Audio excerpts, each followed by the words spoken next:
আমরা অনেকে, সবাই না, অনেকে মনে করি যে রিজক হচ্ছে যেটা আমরা খাই,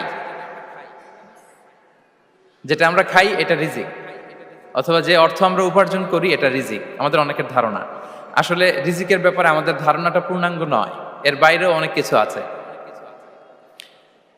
রিজকের বাংলা হচ্ছে জীবন উপকরণ, ইংরেজিতে বলে সাস্টেনেন্স বা প্রভিশন। অর্থাৎ জীবন পরিচালনায় একটা মানুষের যা যা লাগে তার সবই রিস্ক। শুধু আমরা যেটা খাই, যেটা উপার্জন করি, শুধু এতটুকুই রিস্ক নয়, এটা অনেক ওয়াইডার সেন্সে আমাদেরকে চিন্তা করতে হবে। আমরা আমাদের পুরো জীবন জুড়ে যা পাই, যা খাই, যা অর্জন করি, যেটা লাভে ধন্য হই, সবটাই রিস্ক।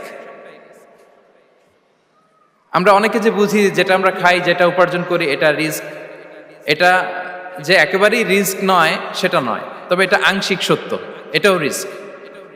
অর্থ, খাদ্য, জাগতিক সম্পদ এটাও রিস্ক, কিন্তু এটা রিস্কের সর্বনিম্ন স্তর, the lower level of provision, the lower level of risk হচ্ছে এই যে খাদ্য, অর্থ, জাগতিক সম্পদ।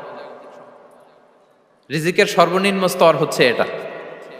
আর রিজিকের সর্বোচ্চ স্তর হচ্ছে ফিটনেস। সুবহানাল্লাহ বিহামদি।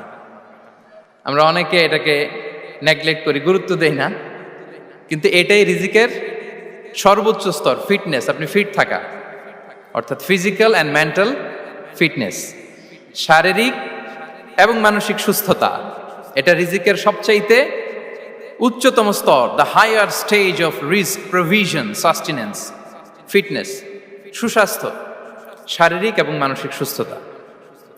কারণ আমাদের স্বাস্থ্য যদি ভালো না থাকে, ফিজিক্যালি মেন্টালি যদি আমরা ফিট না হই, পৃথিবীর সব নেয়ামত আমার পায়ের সামনে হাজির করলেও আমি কিছুই উপভোগ করতে পারবো না।